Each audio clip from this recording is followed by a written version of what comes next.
Well, it was a bit of a thrilling ride, wasn't it? It certainly was. It was, I think, a cliffhanger, and I said to myself, well, let's get it out there. Let's see what really happened in the run-up to June 23rd, 2016. Well, you know exactly what happened in the run-up because you were behind the scenes. So is this actually a sort of documentary book explaining what was going on? It's what you might call an alternative facts book. Why did we get where we are now?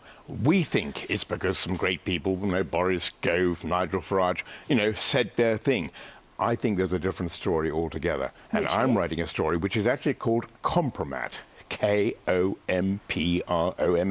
which is a Russian word meaning you've got political information or some other kind of information about people, and you use that information to get them to do what you want them to do. And that is why I can't give it away too much. This book is not going to come out. You think the Russians are pulling the strings? I'm not going to give too much away. As I say, this book, by the way, I'm going to say who it's published by, One World, and they've had the last two Booker Prize winners.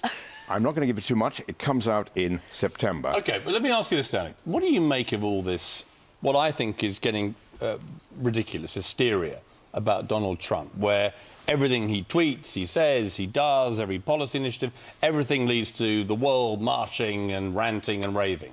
Well, I say to that, read my book. You got coming what you voted for, and it was always going to happen. It was always going to happen, and now we have got it. And honestly, I think we have to realize we have what we voted for. We have it, by the way, in this country. And I don't think I'm, anti-Brexit now. I'm not anti-Brexit. We are where we are. Yeah. We've got to make it. We've got to make it work, and that's why, actually, I was interested to see that, according to your previous item, my daughter Rachel was in the president. Normally, I would have thought she'd been at a party or something like that. Anyway, I don't think this is honestly the way to do it.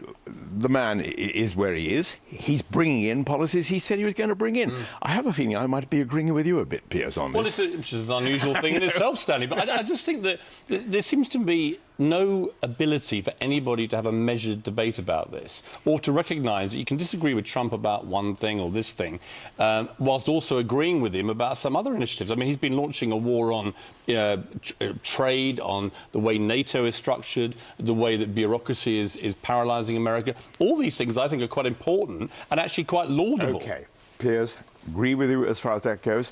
I've got to say, you said Boris disagreed with me. I disagreed with Boris. Yeah. Who can say? I set up something called Environmentalists for Europe. And my concern now, particularly as Andrea Leadsom comes forward with her 25-year environment plan, is that we don't throw away the baby with the bathwater, at least as far as all this environmental stuff is concerned. I like the response on that, you see, of Al Gore and Leo DiCaprio. Yeah. Within 3 days of Trump winning, were down at Trump Tower in his office talking to him about climate change. You are quite right. To me, that is the way you affect change. Yes. I don't think just calling him a monster every 2 seconds and marching around over everything he does is actually going to make any difference. Who can say? I am certainly very, very worried on this whole climate change front. And the good news about that particular meeting of Al Gore and Leonardo DiCaprio was, I think... it's the Boris of movies. Trump's daughter, Ivanka. She, I think, is going to be the secret weapon here. By the way, I'm always in a kind of fiction writing mode, so I think there's a secret weapon in the Trump administration, which may be Ivanka, and maybe someone's got some compromat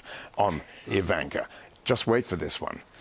Well, Stanley, it's lovely to talk to you. Just one thing, on the climate change issue, do you think that Prince Charles should and will tackle Donald Trump on this when the state visit? Prince Charles has been wonderful on this. I speak feelingly. By the way, I was promoting books now. He's wrote a Ladybird book, Tony Jupiter's Ladybird book with Prince Charles and Emily Chopra. Absolutely brilliant book. Yes, I'm absolutely sure he will find a way to have a word. This is the way things are.